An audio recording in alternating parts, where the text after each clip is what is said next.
My computer's fucked up, so I guess I have to make my videos on my phone. Might be a good thing. The uh, the thing I've been trying to do, I've done several times, is about. I just titled the video "Distributocracy," and I was just using that word. It's a word I use because I didn't think it was being used by anybody else before. Evidently, it is being used by somebody. The idea that it's compatible with libertarianism to having wide distribution of property, to focus on that or something. I don't know. I didn't really look it up. But that's not my idea. But it's similar, but except for I don't think that a social system should be designed based on the distribution of the property. I think property follows power. If you have power in your life, even a little bit, the power to survive, power to make free decisions as much as possible, in proportion to that comes the ability to accrue and maintain property. So that's not what I'm about distributing. I'm distributing whatever this cratic root word means, sovereign power. My idea is that a sovereign concept, just like it travels down, you have these different scales. You have the nation, you have the state and the county and the city, and they all have a geographical jurisdiction, for example, within that city, but dependent on what crime it is. And they can check and balance each other. For example, it was the state prosecutor that prosecuted Tom DeLay for his crimes that he was committed of. Who was a congressperson and was doing it for federal reasons. So there can be a check and balance. And, of course, the FBI investigates local police and things like this happen.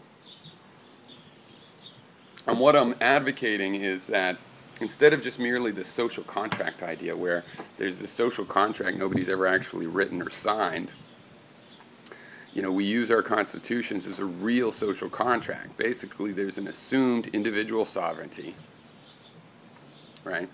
And then the nation states, any government whatsoever, comes from the power that sovereign individual has to federate.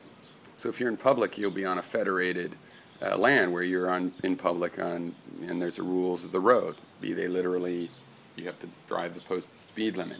In your own house, you might make some crazy law like you have to be racist here, right? But the thing is, you also have to develop a model for people that can't speak for themselves. So, for example, if somebody's in an auto accident and they're incapacitated, by what means are you assuming that they want medical care, right? Some people, like Christian Scientists or whatever, might not want to be taken to the hospital. Well, if they make their wishes known, living will kind of style, that's one thing. But barring that, or if they're not considered competent, even if they are speaking to give their will, let's say they're delirious, they're mentally handicapped, or they're children, then you have to have a certain assumption that they want to survive, that they want the ability to make their own rational judgments, to collect their own data, and so on.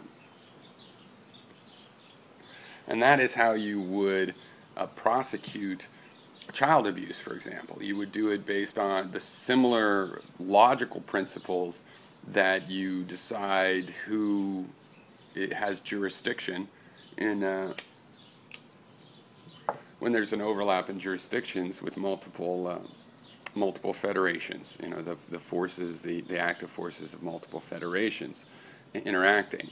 And you might end up with a very similar situation, like the fact that you can't abuse your children doesn't change the fact that you can decide whether they go to church or not or something, because of the kind of conflict and the assumption of your base value system that you use when making decisions for incapacitated people that can't speak for themselves.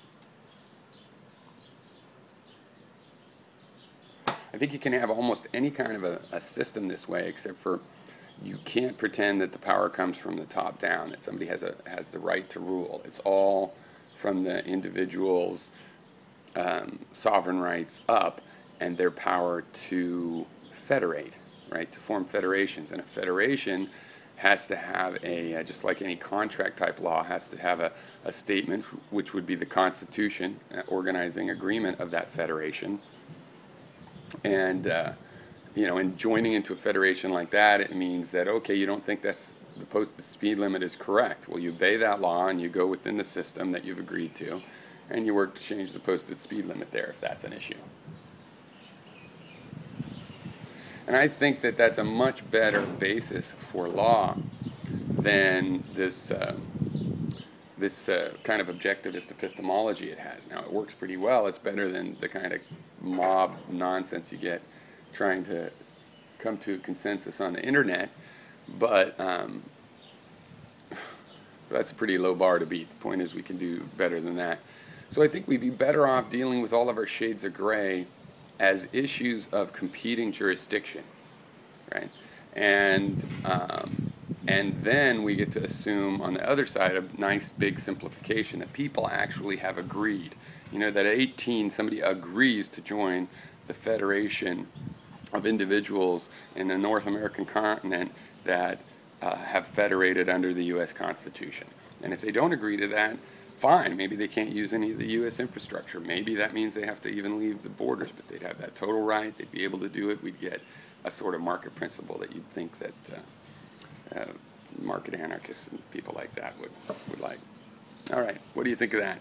Oh, you didn't understand it? Oh, I'm so surprised.